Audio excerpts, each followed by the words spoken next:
Ассалаумағалейкум Бекболат аға. Алейкум. Біз Арқалық спорты арнасынан біздің мақсатымыз Арқалық қаласының спортшыларын, жаттықтырушыларын және спортқа үлесін қосып жүрген азаматтарды халыққа насихаттау, таныстыру. Өзіңіздің алтын уақытыңызды бөліп сұхбатқа келіскеніңіз үшін рахмет. Алдарыңызда грэпплингтен әлемнің 3 дүркін чемпионы Байназаров Бекболат аға. Аға, спортқа алғаш қалай келдіңіз? Бәрі қайдан басталды? Енді спортқа ауылды жерде ондай үлкен бізде секциялар болған жоқ. Ауылда ауылдың балалардың бәрі шымыр болып өседі ғой, күресіп. Ағаларымыз күрестіреді.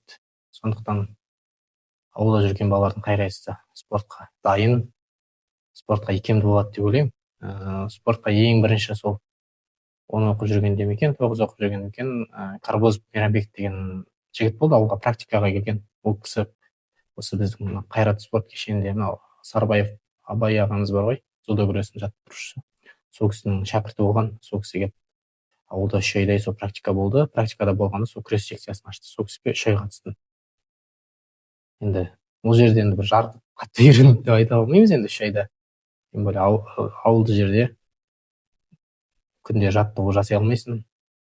Одан кейін Қостанай қаласында бірінші курсқа түстім оқуға. Сол жерде біздің Қостанай мемлекеттік университеті болған ол кезде. Қазір өңірлік университет ау деймін. Соған оқуға түскенде соның Сұңқар спорт клубы деген жаттықтыру залы болды. Қазақ күресінен сол залға күрес секциясына барып, қазақ күрес секциясына алғашқы тренерім Қасымхан Жұмахан ағай, өзіміздің торғайлық Талас Берік ағамыз. Бұл біздің торғайдың мақтаныштары, қазақ күресінен, самбо күресінен спорт шеберлері. Бала кезіңізде чемпион боламын деген ой болды ма? Бала кезімізде әрине чемпион болу ойымызда болды, мақсатымыз ондай арман, жас балалық. Негізі ұратын ударный вид дейді ғой. Сондай спорт түрін жақсы көретін. Өйткені біздің бала кезімізде Жан-Клод Ван Дам, Брюс Ли деген кісілердің сол киноларды көретінбіз көп. Соған қызығып, кикбокстан, бокстан, каратэден чемпион болсам деген арман болған. Негізі күреске барам деген ой болған жоқ. Сондай арман мақсат болды. Жаңағыда айттым ғой, Қостанай мемлекеттік университетіне түскен кезде негізі сол ударный вид спортына барам деген ғой. Оған мен ауылдасым, жолдас досым болды, Талғат деген жігіт, сол жігіт айтты. Как раз Қостанай мемлекеттік университетінің залы бар, сонда өзімен торғайлық ағаларымыз жаттықтырады, көмектеседі. Оқудан болсын, қай жағынан болсын көмегін береді дегеннен кейін сол күреске бардым. Сонымен палуан болып кеттік қой. Дұрыс. Ең алғашқы жеңісіңіз есіңізде ме? Қандай сезімде болдыңыз?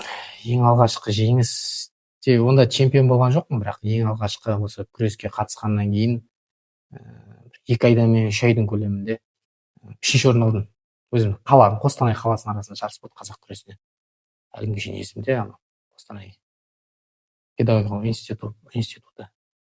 Сонда болды жарыс, сол кезде 3-ші орын алдым. Ол кезде шыны керек, мен 2 ай 3 ай ғана қатысқан адаммын күреске. 3-ші курс, 4-ші курс оқитын, бұрыннан қатысып жүрген 4 жыл жатқан жігіттерді ұтып алған кезде енді сезім басқаша болды, мақтаныш сезімі болды.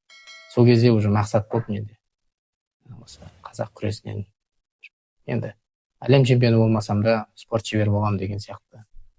Берік ағамыз да таласып сол айтады, Бекболат, сен алла қаласа 2-3 жылда спорт шебері боламын деген сияқты. Сондай бір мақтаныш сезім болған сол кезде.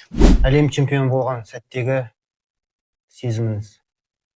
Әлем чемпионы болған сәттегі сезімді енді оны бір сөзбен айтып жеткізу қиындау негізі. Бірақ оны сезініп көру керек. Енді өзің ойлап көрші, басқа мемлекетте, басқа мемлекеттің туының үстінде сенің туың, көк туың жоғары тұр. Сен соған себепші болдың, әнұраныңды ойнаттың. Енді бір керемет мақтаныш сезім, ол бөлек сезім, оны сөзбен сипаттап беруде қиын шығар. Сондай бір қазақ болғаныңа, осы елің туын көтергеніне, әнұранды ойнатқаныңа сондай керемет мақтаныш сезім. Келесі сұрақ, жеңіске жету сәтінде қандай қиындықтар болды? Енді спорт болғаннан кейін оңай емес, негізі көбісі ойлайды спортсмендер бір анау залда дайындалып барып жеңіске жете салады деп.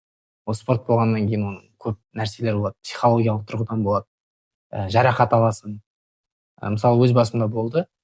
Мысалы осы Грецияға, Лотракия қаласына әлем чемпионатына баратын кезде дайындалу сәтінде 2 ай қалғанда ма екен, қабырғамды сындырып алдым. Енді сол кезде мысалы сынып қала жаздадым, мен шыны керек. Сынып қала жаздадым. Қолымды сілтей салғым келді. Бірақ ойладым, енді осындай мүмкіншілік болған кезде, болып тұрған кезде енді істеу керек деп, дайындалу керек, бару керек деп, сол қабырғам сынғанына қарамай жарақатымызды орап алып, жеңіл-желіп болса дайындық жасап, сөйтіп Алланың қалауымен сондай сәттер болады. Енді оны жеңіске жету сәтіне мен әрі неде тұрдым ғой, семьям, отбасым неде болды. Мен осы Арқалық қаласында болды, өзім Қостанай қаласында болдым. Енді отбасылы адамдар түсінеді деп ойлаймын.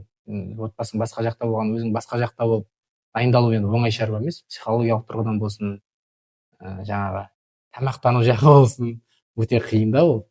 Сондықтан сондай қиыншылықтар болды, бірақ бізде мақсат болды.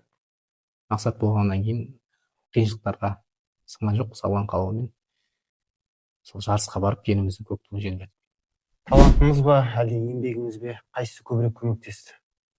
Енді таланттым деп айтсақ мақтанғандай болатын шығар. Енді көбісі айтады ғой, шыны керек, талантты балалар өте көп. Өзім мысалға тәжірибемде болды, бірге жаттыққан балалар да болды. Қазақ күресінде жүргенде өте талантты балалар болды, бірақ жалқау болды да.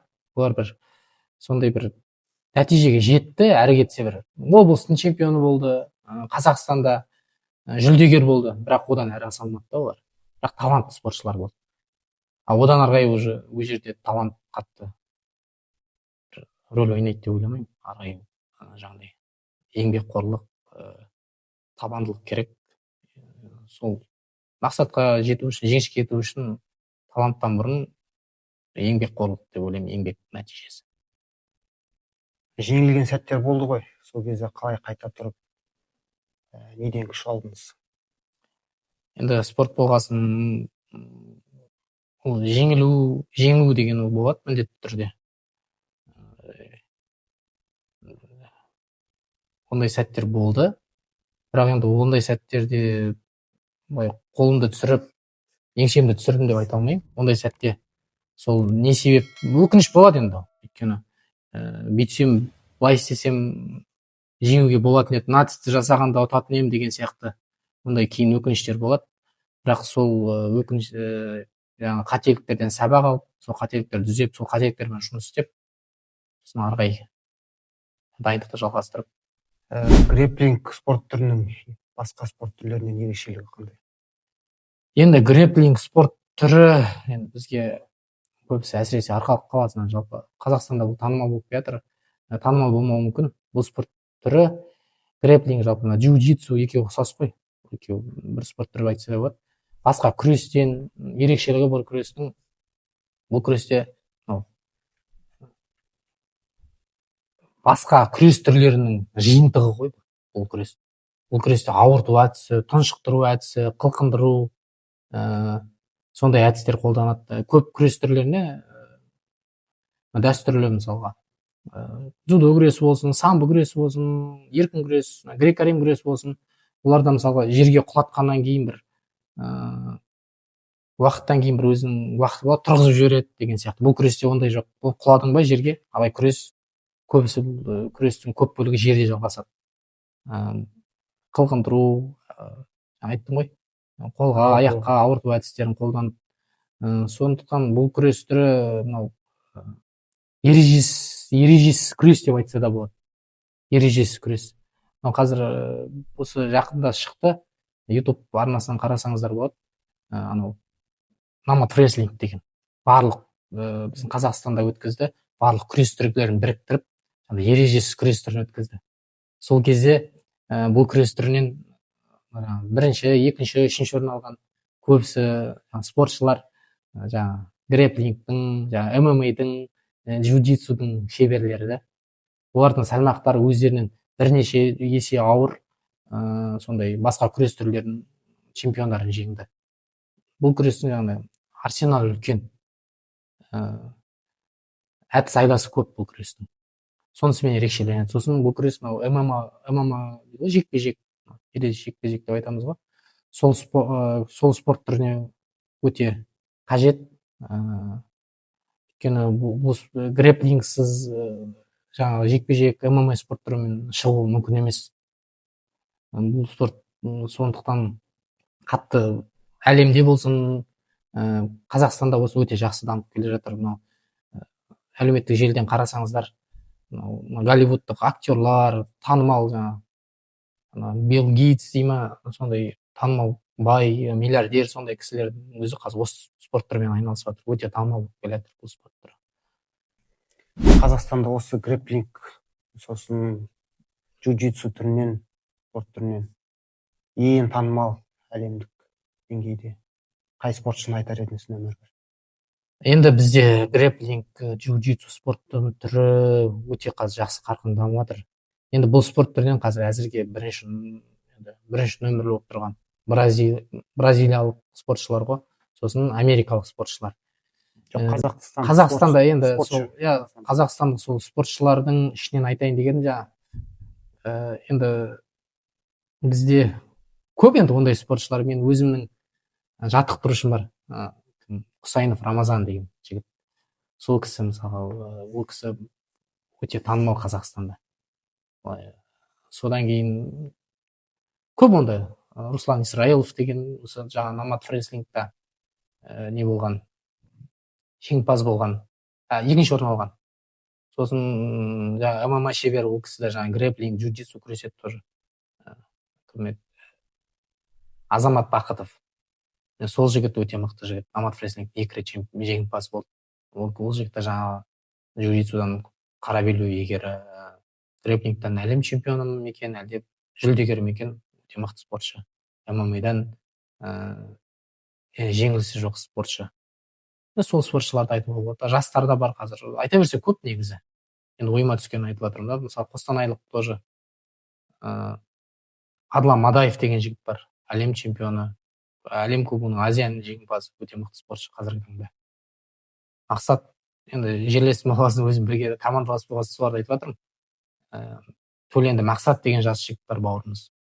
Ол да өте 19 жасында әлем чемпионы джиу-джитсудан. Сондай жігіттер көп негізі Қазақстанда. Қазақстан грэплинг, джиу-джитсу өте жоғары дәрежеде қазір әлемде. Жастарға спортпен айналысу не үшін керек деп ойлайсыз? Енді жастарға спортпен айналысу ең бастысы денсаулық деп ойлаймын. Денсаулық, физикалық тұрғыдан мықты болады спортпен айналысқан адам, өзіне сенімді болады. Енді көп қой, психологиялық тұрғыдан да мықты болады спортпен айналысқан адам. Жаңа айттым ғой, өзіне сенімді болады. Одан қалды, спортпен айналысатын адамда тәртіп болады, дисциплина жағынан да мықты болады. Тек қана спорт, басқа саладан да жетістікке жету үшін тәртіп те керек, дисциплина керек, шыдамдылық керек. Ал сен бұл қасиеттер болмаса, сен спортта жүре алмайсың, спортта жақсы нәтижеге жете алмайсың. Сондықтан спорттың айналысу керек деп ойлаймын. Енді әрбір қазақтың балаларына, жастарына, әсіресе ер балаларға осы спортпен айналысқан, қай спорт түрі болмасын, айналысқан дұрыс. Біріншіден жаңа денсаулығы мықты болады, екіншіден психологиялық жағынан көмегі мықты, үшіншіден әлеуметтік жағы, достары көп болады спортпен айналысқан адамның, араласатын ортасы көп болады. Біз мысалы өмірде тәжірибеде болды ғой, сондай балалар болады, тұйық залға келген, ешкіммен сөйлеспейтін сондай балалар болады. Бірақ бір жарысқа 1-2 барып келгеннен кейін ана баланы танымай қаласың сен. Өзгеріп кетіп, ашылып, сөйлесіп, мүлдем басқа адам болып кетеді. Сондықтан өзім кеңесім ата-аналарға, балаларын спортқа берген дұрыс. Ол барлық бала чемпион болу мүмкін емес. Чемпион болмаса да, ол жаңа айттым ғой, денсаулығы жағы жақсы болады, психологиялық жағынан мықты болады. Жаңағы әлеуметтік жағы айттым ғой, достары көп болады, араласатын ортасы көп болады. сондай плюстары бар енді. Чемпион боламын деген жастарға қандай кеңес бересіз? Чемпион боламын деген жастарға чемпион болу үшін бірінші мақсат айқын болу керек қой. Мақсат болу керек айқын. Осындай нәтижеге жетемін. Мотивация болу керек. Сонымен қатар мотивация, мақсатпен бірге тәртіп керек, дисциплина керек. Мен мотивация деп айтып жатады ғой. Мотивация менің ойымша ол уақытша нәрсе. Әр уақытта барлық кезде мотивация бола бермейді адамда. Сондықтан мотивациямен жаңа мақсатпен бастайсың, ары қарай тәртіп, дисциплина, сол алға қойған мақсатқа жету үшін тәртіп болу керек, мақсат болу керек. Енді Спорттан тыс өмірде қандай адамсыз? Хоббиіңіз бар ма? енді спорттан тыс өмірде қандай адаммын деп өз-өзіме баға бере алмайтын шығармын енді. Қандай адам екенін жақындарым, ағайындағы достарым айтатын шығар. Енді хоббиім дегенде мен негізі